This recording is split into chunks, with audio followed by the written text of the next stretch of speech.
आप सबको जय यीशु की।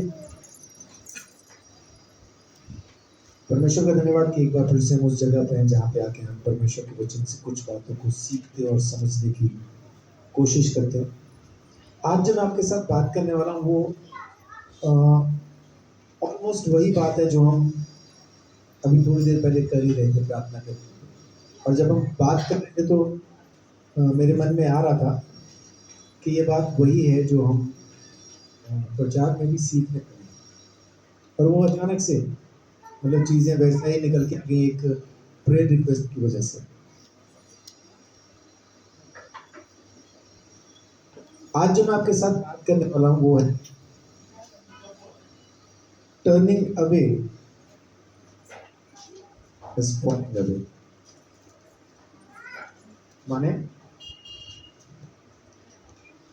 हम परमेश्वर से जब मुंह फिरा लेते हैं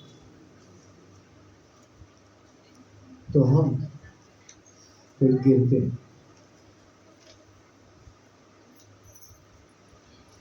परमेश्वर से मुंह फिराने के कुछ कारण होते हैं। वो कारण आज मैं आपके साथ कुछ शेयर करना चाहता हूँ। सारे कारण जितने बाइबल में लिखे हैं वो तो नहीं हो पाएंगे, लेकिन कुछ हम देखते हैं, कुछ बातें देख लेते हैं कि परमेश्वर क्या कहता है। सबसे पहली चीज, पहला तीमुथियुस 4 अध्याय।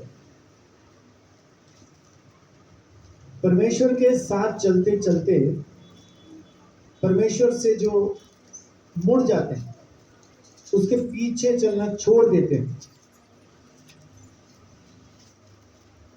ऐसा असल में कई बार प्रकट रूप में दिखाई नहीं देता, क्योंकि उन्होंने यीशु को तो छोड़ा ही नहीं होता।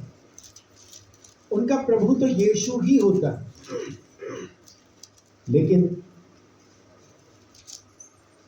सही संगति, सही शिक्षा की संगति को वो छोड़ देते हैं।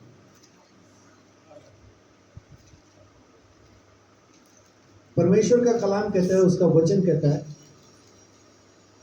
कि कभी भी वो संगति जहां पे असल में शिक्षा दी जा रही है, वो संगति नहीं छोड़ी। लेकिन लोग वहां से पलट जाते हैं, वहां से हट जाते हैं, किसी और ही संगति में पहुंच जाते हैं। शिक्षा तो वहां भी है, लेकिन वो शिक्षा उनको परमेश्वर के पास नहीं लेके आ रही। आप कैसे समझेंगे कि कौन सी शिक्षा आपको परमेश्वर के पास लेके आ रही है? क्योंकि हर किसी का यही दावा है कि मैं जो शिक्षा दे रहा हूं वही सच्ची शिक्षा है। आप कैसे समझ पाएंगे बाइबल से कि सच्ची शिक्षा कौन सी? सच्ची शिक्षा वो है जिसमें परमेश्वर का भय, उसका खौफ आपकी जिंदगी में आए, और दूसरा, आप परमेश्वर के नजदीक अपने आप को देखें कि आप उसके पास और पास आप बढ़ते ही जा रहे हैं, और आपकी जिंदगी से वो हर एक काम होना शुरू हो गया जिसके बारे में प्रभु यीशु मसीह ने कहा, जिसके बारे में वचन ने कहा कि आप करेंगे।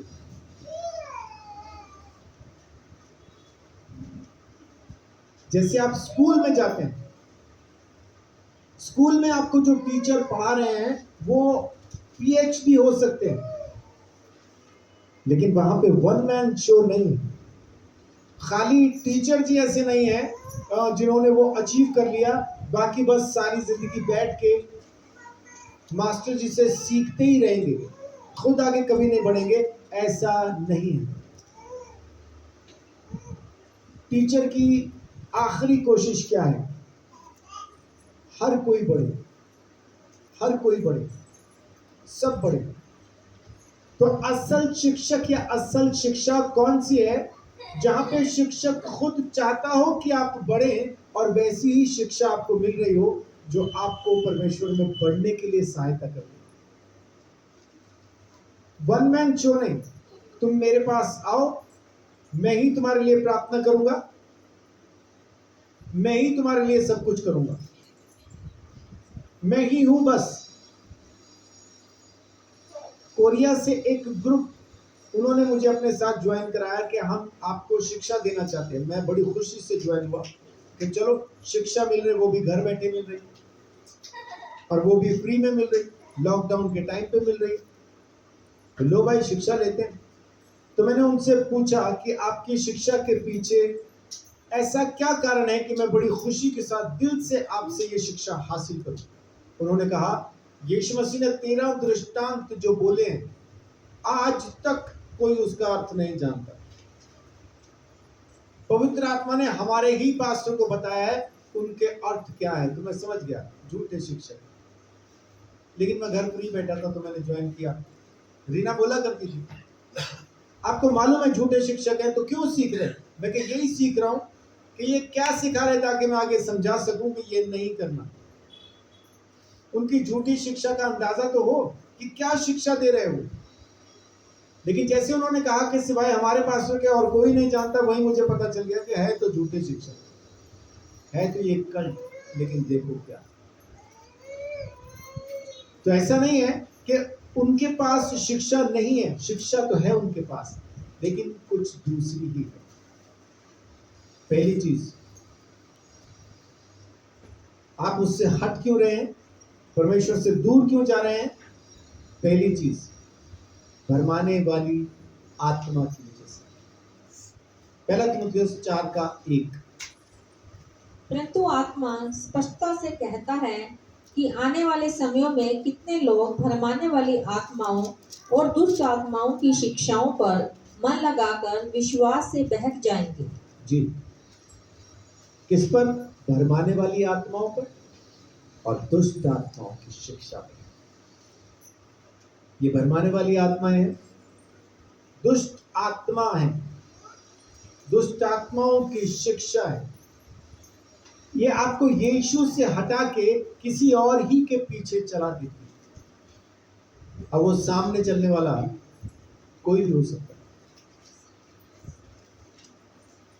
क्या आप इस चीज को मानने के लिए तैयार हैं कि आज की तारीख में भी परमेश्वर किसी को प्रेरित करके खड़ा करता है? पूरी बाइबल में नए नियम के अंदर मुझे 13वां प्रेरित बताएं कौन? पौलुस के सिवा।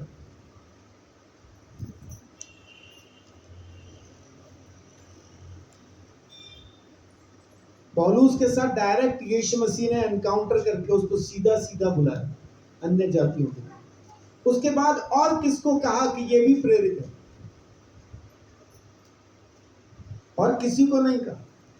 प्रेरित कौन है? जो यीशु मसीह के साथ रहे। यीशु ने प्रार्थना करके सारी रात 12 मांगे। यहूदा ने आत्महत्या कर ली तो उसकी जगह पे चिट्ठी डाल के मतिया को चुना। और उसके बाद 13वां जो अलग से चुना गया वो सिर्फ पौलुस है। कैसे है? क्योंकि उसको पवित्र आत्मा ने यानी सीधा सीधा यीशु मसीह ने एनकाउंटर करके अपने पास बुलाया और उसे अन्य जातियों में सेवा करने का हक दिया, अधिकार दिया। लेकिन आज भी बहुत सारे उठ खड़े होते, मैं प्रेरित हूं। प्रकाशित वाक्य जब आप पढ़ेंगे तो वहां पे लिखा है कि बहुत सारे ऐसे जो अपने आप को प्रेरित कहते हैं पर है नहीं। तूने परखा और जान लिया। प्रेरित सिर्फ वही हो सकता है जिसके साथ डायरेक्ट सीधा सीधा प्रभु यीशु मसीह खुद बात करे, उसके सिवाय कोई नहीं हो सकता। लेकिन आज की तारीख में तो ये एक सिर्फ टाइटल हो गया। जो भी उठता है अपने आप को प्रेरित लिख देता है, अपोस्टल। और अब तो अपोस्टल भी पुराना हो गया, अब तो प्रॉफिट है। जिसको भी छेड़ लो प्रॉफिट। अपोस्टल से पहले एक और चल रहा था, बिशप। हर घर में बिशप था, एक एक घर में 3-3 बिशप थे।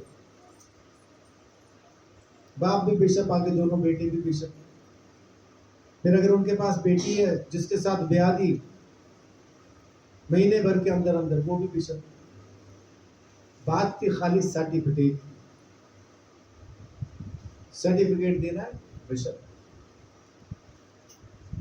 5,000 में सर्टिफिकेट बिक रहा था बिशप का।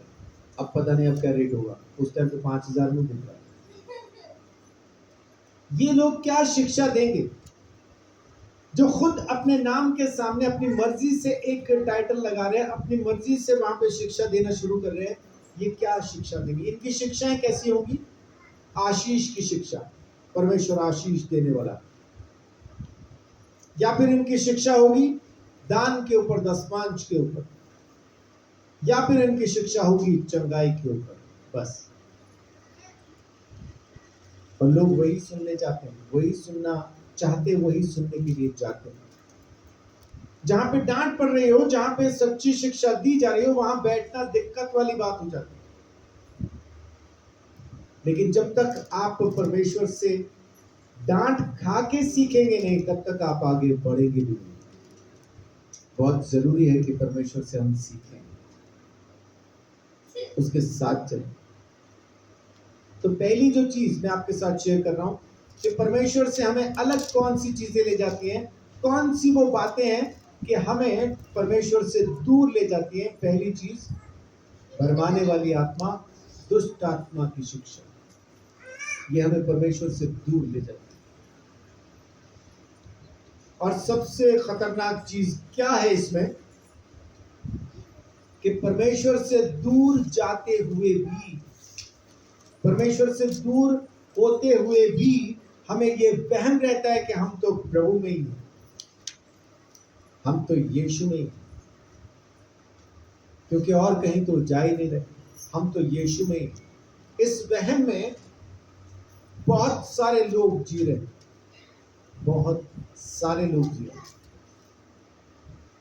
उनको सच्ची शिक्षा नहीं चाहिए, उनको खाली वो चीजें चाहिए जो वो सुनना चाहते। उन्हें सिर्फ चंगाई चाहिए, उन्हें सिर्फ आशीष चाहिए, या फिर पैसे की बरकत चाहिए, देंगे तो हमें भी मिलेगा बोल के वो देंगे, बस इतना है, यही सब। और वहां पे जो प्रचार हो रहा होता है, वहां सिर्फ मैं का प्रचार है।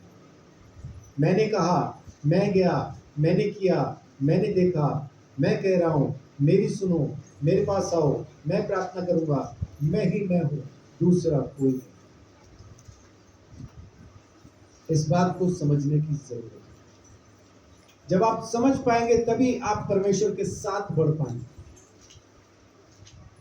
पौलुस ने भी चंगाई की, और जब लोग उसको हार पहनाने के लिए आने लगे तो उसने डांट दिया, हटा दिया, कपड़े फाड़ के वो रोया, तुम क्या सोचते हो कि मैंने चंगा कर दिया? ये मैंने नहीं किया, ये यीशु के नाम से चंगा हो। तो आओ, अगर घुटने टिकाने और हार पहनाने और महिमा देनी ही है तो यीशु को देते। मैं कुछ भी नहीं।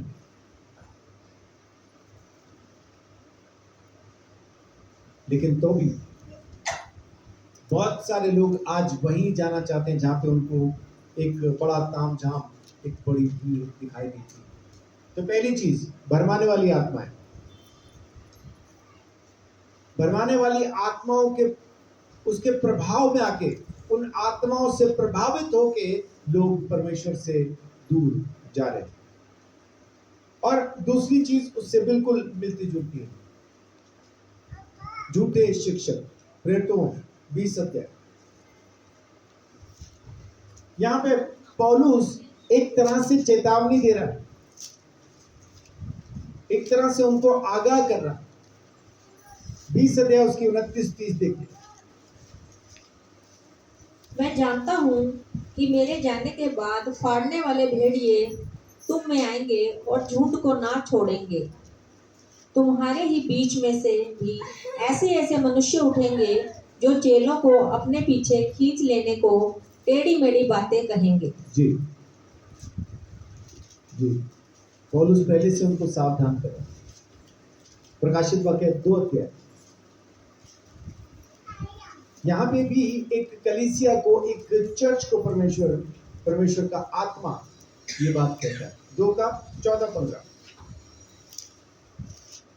पर मुझे तेरे विरुद्ध कुछ बातें कहनी है, क्योंकि तेरे यहाँ कुछ ऐसे हैं जो बिलाम की शिक्षा को मानते हैं, जिसने बालाक को इजराइलियों के आगे ठोकर का कारण रखना सिखाया कि वे मूर्तियों पर चढ़ाई गई वस्तुएं खाए और व्यभिचार करें। वैसे ही तेरे यहाँ कुछ ऐसे हैं जो निकुल- निकुला नकुलइयों निकुलियों की शिक्षा को मानते हैं। की शिक्षा को मानते हैं।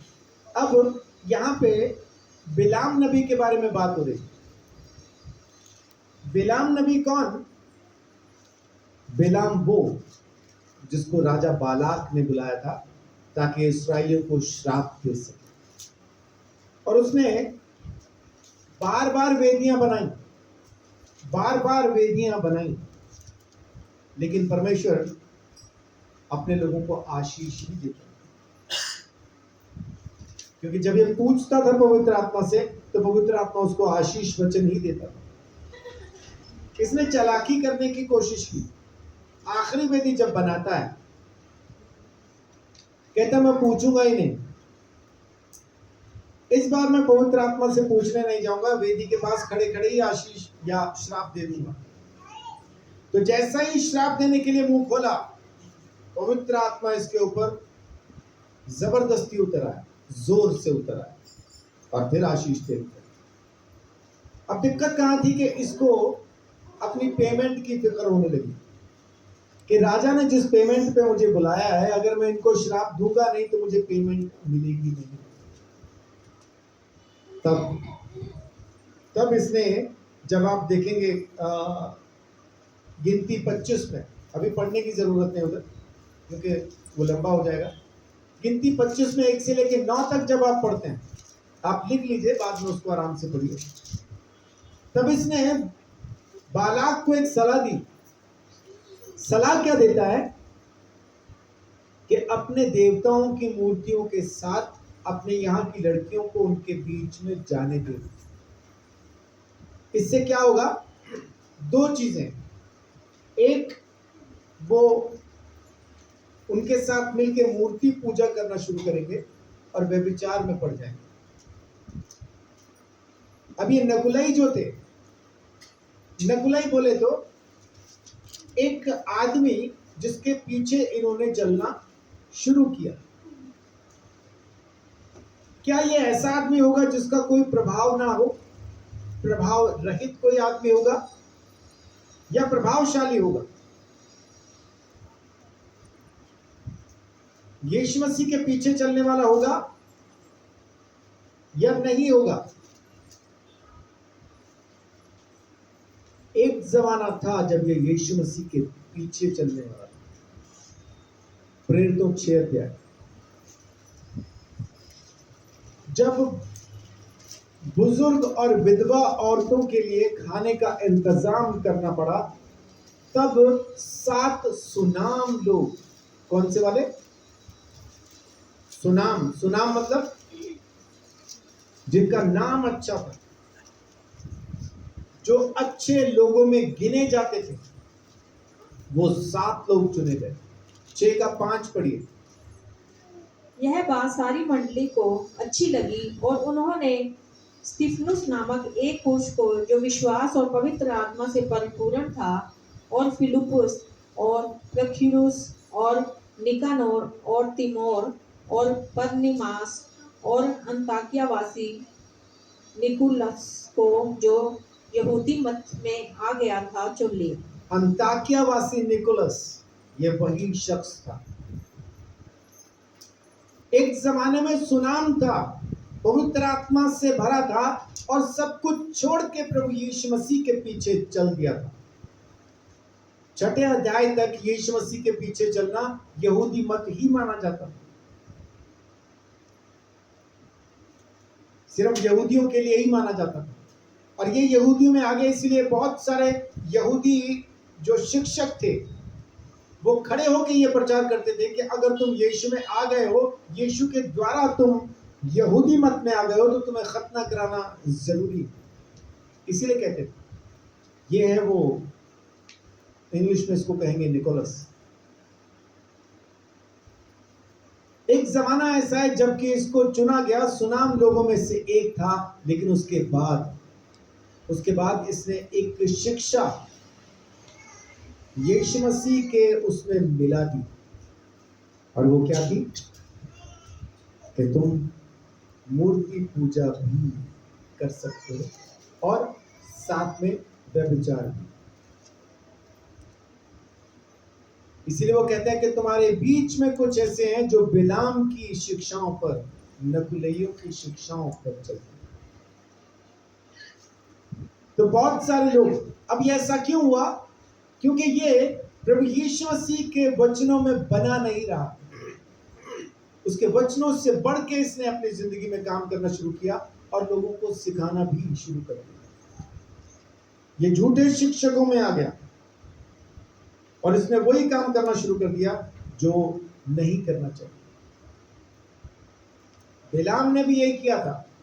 पैसों की खातिर उसने उनके बीच में मूर्तियां और बालाक राजा के यहाँ से लड़कियां, उसके राज्य से लड़कियां इनके बीच में भेजी और वहां पे पिनहास नाम का एक शख्स वो जलन से भर गया और उसने भाले से एक ही टाइम में दोनों को ही मार डाला। तब परमेश्वर ने भी कहा कि पिनहास के अंदर वैसी ही जलन है जैसी मेरे अंदर, मुझसी जलन, मेरे जैसी जलन पिनहास में भी। एक जमाना है जबकि वो अच्छे लोगों में गिना जा रहा है, पवित्र आत्मा से भरे हुए लोगों में गिना जा रहा है, और एक जमाना आ गया जब वो दूसरों को झूठी शिक्षा में फंसाने लगा। ऐसा क्यों? क्योंकि उसने वो संगति छोड़ दी जहां पे सही शिक्षा थी, उसने वो जगह छोड़ दी जहां पे सही और सच्ची शिक्षा थी। उसने अपने हिसाब से चीजों को सोचना और करना शुरू कर दिया और अब परमेश्वर खुद उसके खिलाफ है। एक जमाना था जब परमेश्वर उसको सुनाम कहता था, जब परमेश्वर की पवित्र आत्मा से वो भरा था, लेकिन जब उसने अपनी मर्जी से चलना शुरू किया, अब परमेश्वर अपनी मर्जी से इन द सेंस, अगर वो किसी तरह की गलती में होता तो बात अलग थी, लेकिन अब उसकी शिक्षा गलत है। बात है शिक्षा, बात उसकी अपनी पर्सनल लाइफ की नहीं है। बात है इस बात की कि वो क्या शिक्षा दे रहा है, लोगों को किस तरफ को लेके जा रहा है। क्योंकि उसकी अपनी पर्सनल जिंदगी में अगर कुछ परेशानी है तो परमेश्वर के सामने बैठ के कभी भी माफी मांग सकता है, कभी भी दोबारा से परमेश्वर के साथ उसका मेल मिलाप हो जाएगा। लेकिन झूठे शिक्षकों का परमेश्वर के साथ मेल मिलाप कभी नहीं होता। अगर वो शिक्षा नहीं बदल रहे हैं तो कभी उनका मेल मिलाप नहीं होगा, चाहे वो रोज परमेश्वर के सामने बैठ के अंगीकार करते हो। लेकिन अगर उनकी शिक्षा गलत है तो सब गलत है। दूसरा तीमुथियुस 4 है, ये तीसरी चीज है, इंसान की अपनी अभिलाषाएं, अपनी इच्छाएं उसे परमेश्वर से, उसकी संगति से दूर कर देती है।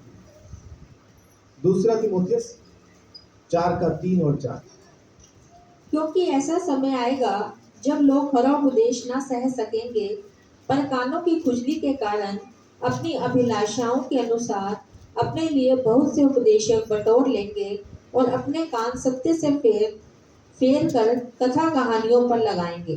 जी, यही चीज मैं कह रहा हूं शुरू से। किनके पास जाना शुरू करेंगे? जिनकी बातें उनके कानों को अच्छी लगती है।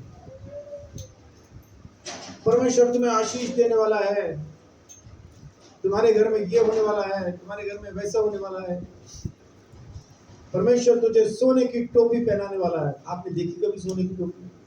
ये पहना देते टोपी, अब कौन से वाली पहनाई मालूम नहीं। एक टोपी पहनाना होता है कि उसके साथ ठगी मार ली, मैंने टोपी पहना दी। अब ये कौन से वाले सोने की टोपी पहना रहे मालूम नहीं। और वही सुनने के लिए हम मीलों दूर, कई किलोमीटर दूर, माने लोग महाराष्ट्र से यहाँ आ जाते हैं, नेपाल से यहाँ आ जाते हैं।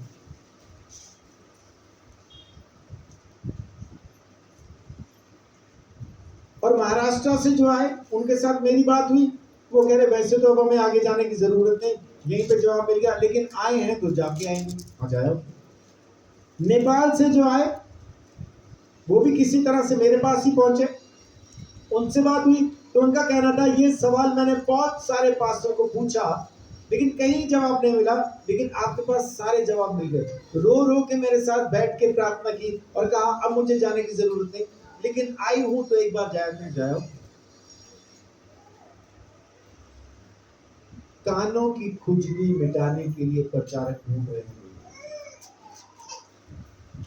क्यों? क्योंकि उनको वैसा सुनना है जैसा वो चाहते हैं कि सुने, और वो वैसा ही बोल रहा है। परमेश्वर तुम्हें ये देने वाला है, परमेश्वर तुम्हें वो देने वाला है, तुम्हारे घर में ये होने वाला है, तुम्हारे घर में वो होने वाला है। माने अजीब सी भविष्यवाणी कर देते वो। मैं तुम्हें कह रहा हूं, दीवार खड़ी करने की जरूरत नहीं, लेंटर डालो। किस पे? ऐसी ऐसी भविष्यवाणियां करते हैं, बगैर दीवार के घर खड़े करा देते हैं। लेकिन लोगों को वही चाहिए, लोग वही सुनना चाहते हैं। उनको शिक्षा नहीं चाहिए, उनको वो कथा कहानियां, वो जो कानों की खुजली मिटा दे वो वाले प्रचार चाहिए। और ये चीजें परमेश्वर से दूर लेके जाती हैं। मैं कैसे कह रहा हूं? मेरी आंखों देखी बात है, मेरी जिंदगी का तजुर्बा है जो मैं कह रहा हूं। चंडीगढ़ के अंदर एक पास्टर हुआ करते थे, पास्टर नरेश पॉल। अब से पहले, माने ये तो अभी सुनने में आते हैं ना, वो बहुत पहले 2005-6 की बात है। उस टाइम पे उनका नाम माने पूरी तरह से लोग जानते और पहचानते थे, दुनिया आती थी। वो तेल के ड्रम लेके लगातार उन पे प्रार्थनाएं किया करते थे ताकि परमेश्वर का अभिषेक तेल पे आने पाए। सबसे पहला वहीं पे मैंने देखा, उस ड्रम में से लोग तेल छोटी छोटी शीशियों में भर के लेके जाया करते थे। पास्टर नरेश उनको बाहर भी बुलाया जाता था, दूसरे देशों में जा जाके चंगाई सभाएं करके आए। क्या क्या चमत्कार उनके द्वारा परमेश्वर ने किए। लेकिन कहानी यही थी जो आजकल चल रही। उनके पास भीड़ इकट्ठा होना शुरू हुई, फिर वही सब कुछ थे, सर्वे सर्वा वही थे। लेकिन आखिर में क्या हुआ? पास्टर नरेश पॉल, उनकी डेथ हुई, मर गए और चर्च खत्म हुई। आज पास्टर बजेंद्र की चर्च में आज क्या हो रहा होगा नहीं मालूम, क्योंकि जब उनको अरेस्ट किया गया उसके बाद ये पहला संडे। आज क्या हुआ होगा नहीं मालूम।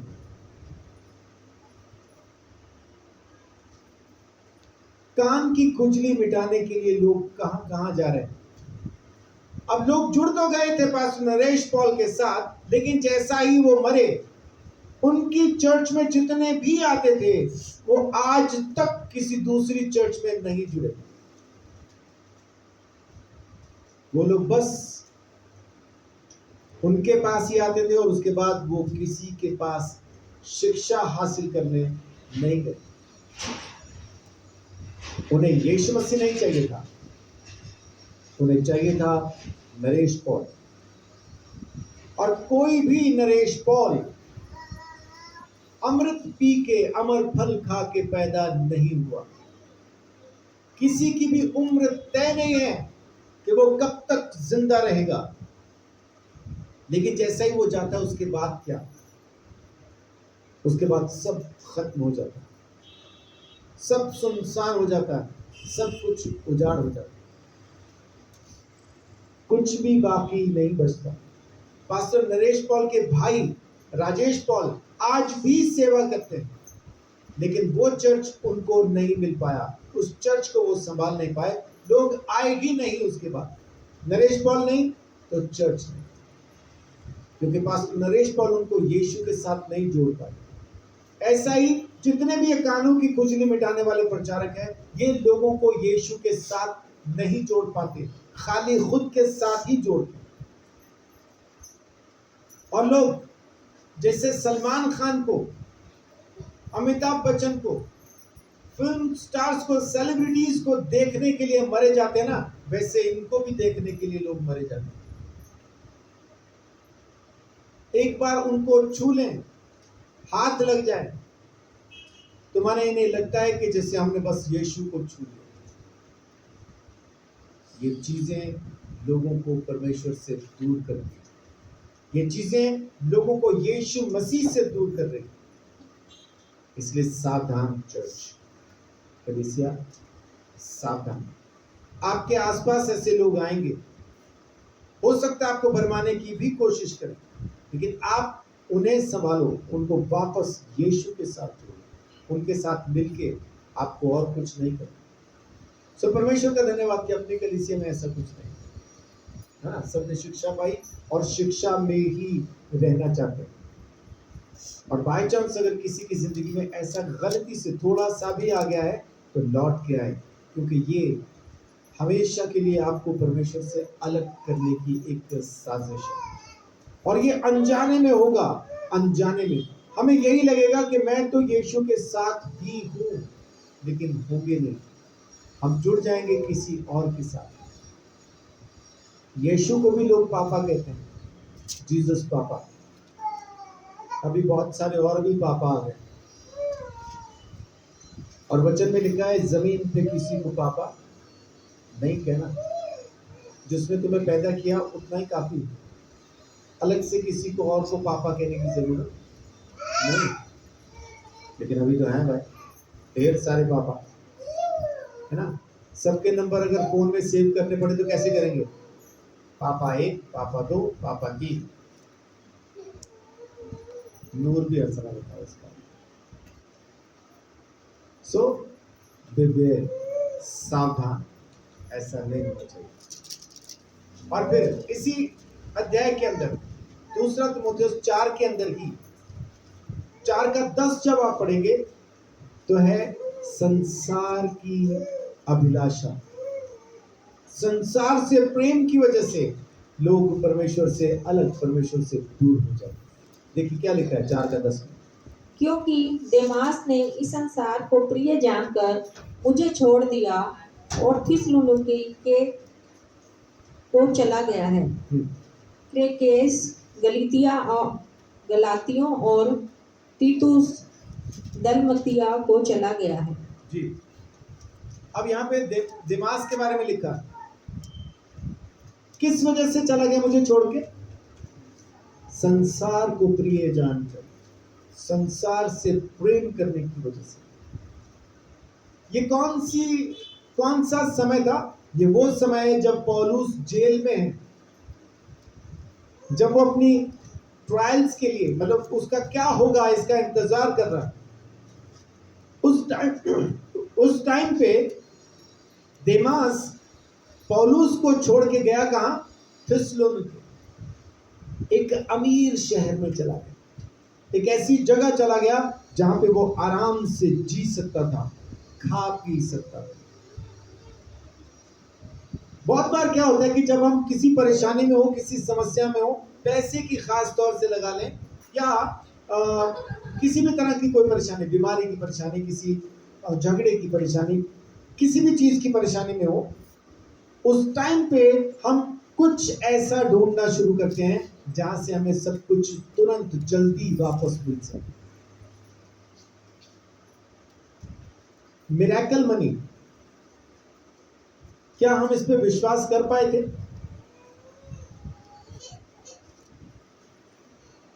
हम विश्वास कर पाए थे?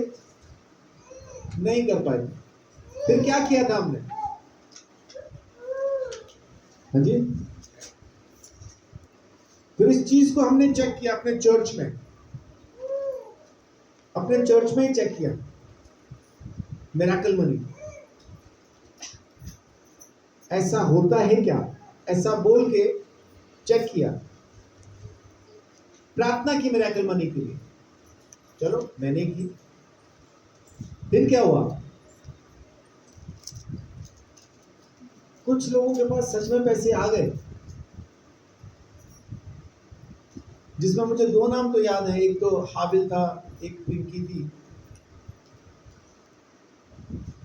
मेरे ख्याल मधु बहन को भी पैसे आए थे। तो अब क्या कहूं मैं? क्योंकि ये किसी और ने प्रार्थना नहीं की, हमने अपने चर्च में करके ट्राई करके देखा था ऐसा होता है क्या। तो कुछ लोगों के पास आ गए तो हम कहते हैं चलो भाई, अगर यहाँ पे आए हैं तो वहां भी आते ही होंगे। लेकिन लोग मिरेकल मनी पाने के लिए उतनी दूर जाते हैं, वो तो यहीं पे इसी चर्च में आ गए। हमने तो ट्राई किया था, आते भी है, मतलब ये नहीं कि मैंने खड़े होकर कहा कि चलो भाई, है ना, पवित्र आत्मा का नाम लेके मैंने ऐसा नहीं कहा कि मुझे कहा जा रहा है कि मिरेकल मनी होने वाली है, तुम्हें पैसा मिलने वाला है, आओ हम प्रार्थना करें, वैसा नहीं। एक ट्राई करके देखते हैं। सब कहते हैं कि पैसे आते हैं, हम भी ट्राई करके देखते हैं आते हैं या नहीं आते हैं। तो कुछ लोगों के आए, मेरे को 2-3 नाम तो ध्यान है, मधुबहन का, पिंकी का, हाविल का, और अगर कोई किसी और के पास भी आए थे तो वैसे मुझे ध्यान नहीं, लेकिन आ गए थे। लेकिन लोग इसी के लिए पता नहीं कहां कहां तक पहुंचते हैं। ये चीजें तो घर बैठे भी हो रही हैं, उसके लिए अपने को भागने की, इधर उधर जाने की जरूरत है। देमास ने पौलुस को पैसे के लिए, संसार से प्रेम की वजह से उसने उसको छोड़ दिया। और छोड़ा कहां? जेल में। कभी कभी हम भी अपनी कलीसिया को अपनी अभिलाषाओं को पूरा करने के लिए, संसार की जरूरतों को पूरा करने के लिए अपने चर्च को छोड़ते हैं, संगति को छोड़ के हम वहां पहुंच जाते हैं जहां पे हमें लगता है कि वहां जाएंगे तो कंफर्टेबल रहेगा, हमारी तमाम जरूरतें पूरी हो जाएंगी। लेकिन असल में वो चीजें हमें परमेश्वर से दूर लेके जा रही हैं। और तब वो लोग महसूस करेंगे जिन्होंने संगति को छोड़ा और उधर गए हैं। दो में से एक चीज पक्का महसूस करेंगे। अब क्योंकि वो अपने आप को यीशु में समझ के वहां पे गए हैं, तो मेरे को लगता है कि पहली ही चीज वो महसूस करेंगे कि जिंदगी में परेशानियां कुछ और बढ़ती जाएंगी, खत्म नहीं होंगी। हाँ, अगर यीशु को ही छोड़ के किसी और को, यीशु की जगह किसी और को दे दी है तो तमाम परेशानियां खत्म, फिर मौज कीजिए, क्योंकि जिसने शैतान को सजदा किया, शैतान ने उसको माला माल कर दिया। लेकिन अगर यीशु ही प्रभु है और तब हम उससे दूर जा रहे हैं तो परेशानियां अपने आप आती जाएगी, क्योंकि हम जितना रोशनी से दूर जाएंगे उतना ही अंधेरे में पहुंच जाएंगे। लेकिन अगर हमने रोशनी ही बदल ली, यीशु की जगह किसी और को दे दी है, तो फिर तो कोई समस्या नहीं। फिर तो परमेश्वर भी कहता है खाओ पियो मौज करो, भैंसे के जैसा फल जाओ, क्योंकि बाद में तो आग की झील में जाना, यही खाओ पियो मौज करो, बाद में तो दिक्कत रहेगी। इसलिए विवेक, सावधान, ऐसा ना हो कि समस्या बढ़ती चली जाए। अब चीजें और भी हैं, लेकिन अब ज्यादा उसको नहीं छेड़ता हूं। एक दो पॉइंट ऐसा कि ऐसा क्या करें कि हम परमेश्वर से दूर ना हो। यानी परमेश्वर ने हमें आज्ञा दी है कि संगति नहीं छोड़ना, संगति से बाहर नहीं जाना। और संगति कौन सी? संगति वो नहीं, हर वो भीड़ जो यीशु के नाम से इकट्ठा होती है उसको संगति नहीं कह सकते। हर वो झुंड जो यीशु के नाम से इकट्ठा होता है उसको संगति नहीं कह सकते, क्योंकि परमेश्वर ने कहा परख के देखो, हर एक आत्मा की प्रतीति नहीं करो। उन्हें परख के देखो, वचन की कसौटी पे उन्हें एक बार रगड़ के देखो। हर वो चीज जो चमक रही है सोना नहीं हो सकती।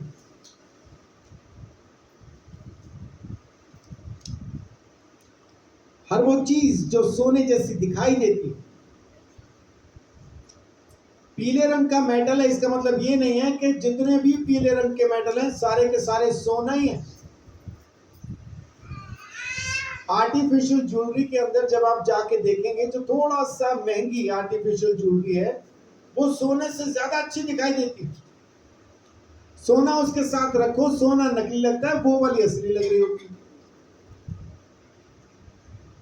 तो हर वो चीज जो चमक रही है, हर वो झुंड जो यीशु के नाम से इकट्ठा हुआ, हर वो संगति जो यीशु के नाम से हो रही है सही है ऐसा जरूरी नहीं,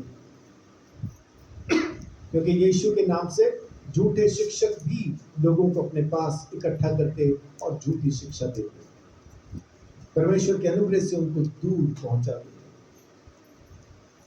वचन में लिखा है इस वार्निंग को, इब्रानियों 3 अध्याय, इस वार्निंग को ध्यान से सुनो, इस चेतावनी को ध्यान से सुनो कि परमेश्वर से दूर नहीं जाना। 3:12 पढ़िए। हे भाइयों, चौकस रहो कि तुम में ऐसा बुरा और अविश्वासी मन न हो जो तुम्हें जीवित परमेश्वर से दूर हटा ले जाए। जी, ऐसा नहीं होना चाहिए। दूसरा पत्रस 3 अध्याय, ऐसा मन, ऐसा हठीला मन, ऐसा मन तुम्हारे अंदर ना हो जो तुम्हें परमेश्वर से दूर ले जाए। दूसरा पत्रस 3 अध्याय उसकी 17 है। इसीलिए हे प्रियो, तुम लोग पहले ही से इन बातों को जानकर चौकस रहो, ताकि अधर्मियों के भ्रम में फंसकर अपनी स्थिरता को कहीं हाथ से खो ना दो। जी, हम परेशानियों में फंसते हैं, जैसा रोमियो 8 अध्याय में आप देखेंगे, रोमियो 8 का 35 से लेके 39 तक, 39 तक, रोमियो 8 का 35 से लेके 39 तक जब आप पढ़ते हैं तो वहां पे लिखा है कौन सी चीज है जो हमें परमेश्वर से दूर कर देगी, उससे जुदा कर देगी। वहां सब कुछ लिखा कि ऐसी कोई भी चीज नहीं, लेकिन जैसा ही हम किसी परेशानी में फंसते हैं हमारा तो डांस शुरू हो जाता है, मैं क्यों, मेरे साथ क्यों, मैं क्यों, हम तो चढ़ जाते हैं, फिर क्यों, मैं तो वचन भी पढ़ता हूँ, मैं तो उपवास भी रखता हूँ, फिर क्यों, मेरे साथ क्यों, मेरे घर में क्यों, हमारे साथ ऐसा क्यों हो रहा है, ये मेरे साथ क्यों हो रहा है, हमारा शुरू हो जाता है। लेकिन वचन कहता है कि ऐसी एक भी चीज नहीं, ऐसा कोई भी चीज नहीं जो हमें परमेश्वर से दूर करे। 1 कुरिन्थियों 10 अध्याय, ऐसा एक भी वस्तु, एक भी चीज ऐसी नहीं है जो हमें परमेश्वर से दूर कर सकती। 1 कुरिन्थियों 10 का 13, 1 कुरिन्थियों 10 का 13। हम सोचते हैं कि हम तो फंस गए परेशानी में और परमेश्वर हमारी सुन नहीं रहा, वैसा नहीं। परेशानी में हम फंसे लेकिन दिक्कत नहीं, वो जो हमारे साथ है उसके पास उपाय भी है, उसके पास निकासी भी है। जी, तुम किसी ऐसी परीक्षा में नहीं पड़े जो मनुष्य के सहन से बाहर है। परमेश्वर सच्चा है और वह तुम्हें सामर्थ्य से बाहर परीक्षा में ना पड़ने देगा, वरन परीक्षा के साथ निकास भी करेगा कि तुम सह सको। आमीन। यहूदा,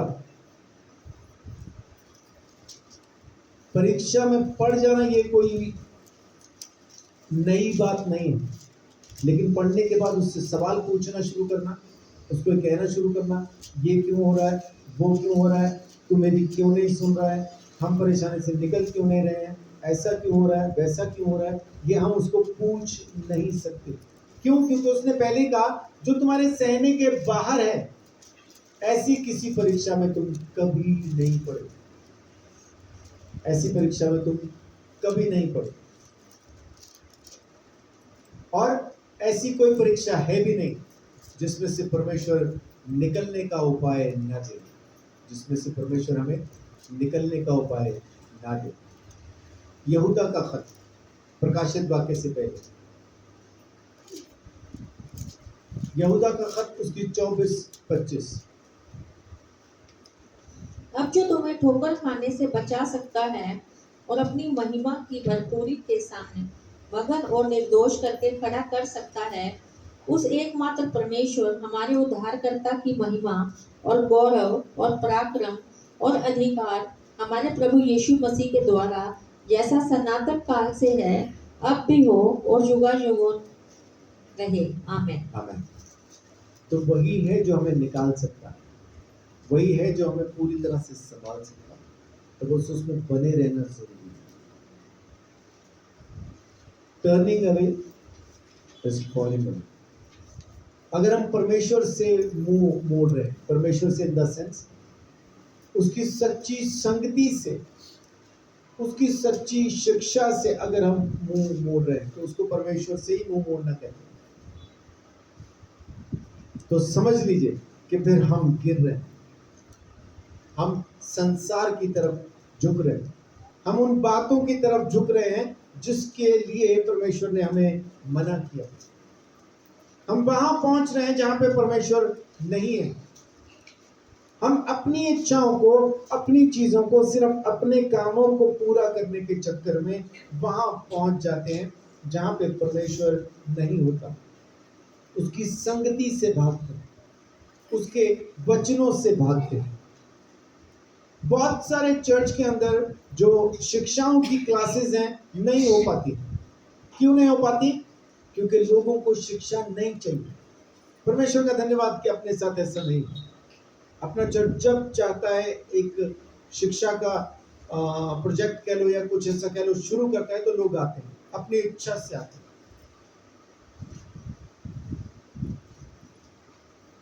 बहुत सारे ऐसे चर्च हैं जहां पे उनके पास्टर को जाके हम बोलते भी हैं कि आप अपने चर्च में शिक्षा के लिए कुछ शुरू करो, तो वो बोलते हैं पास्टर जी लोगों के पास कहाँ टाइम है। मतलब लोगों के पास मन नहीं है शिक्षा हासिल करने का, लोग सीखना नहीं चाहते, लोग बढ़ना नहीं चाहते। जो भी परमेश्वर के वचन से निकल रहा है, अब लोगों का कहना क्या है कि हम रहते तो संगति में, यीशु के ही सत्संग में जा रहे, यीशु की ही संगति में जा रहे हैं। ऐसा नहीं है। हर वो झुंड जो यीशु के नाम से इकट्ठा होता है सच्ची संगति है, वैसा नहीं है। हर वो झुंड जो यीशु के नाम से इकट्ठा होता है वहां पे सच्ची शिक्षा दी जा रही हो, वैसा नहीं है। आपको जांचना होगा, परखना होगा असल में वहां पे क्या हो रहा है, तब आप समझ पाएंगे आपको वहां जाना चाहिए या नहीं जाना चाहिए। लेकिन लोग बस भीड़ देख के, झुंड देख के, चौड़ा है वो रास्ता जो महासभाओं में जाता है, सकरा है वो रास्ता जो सच्ची शिक्षा के पास है। चौड़े रास्ते में तो ट्रक भर भर के, बसें भर भर के, गाड़ियां भर भर के लोग पहुंचेंगे, और सकरे रास्ते में कोई पैदल आ रहा होगा, कोई दूर से रिक्शा में आ रहा होगा, कभी एक आएगा, कभी फिर पीछे एक आएगा, यूं एक एक करके ही आ रहे होंगे। लेकिन वहां पे जितने इस सकरे रास्ते में इकट्ठा होके यहाँ पे बैठ जाते ना, उतने तो एक ही बस में पहुंच जाते, उससे ज्यादा एक बस में पहुंच जाते। तो इसलिए सावधान, परमेश्वर से दूर नहीं जाना, उसकी सच्ची शिक्षा से दूर नहीं जाना।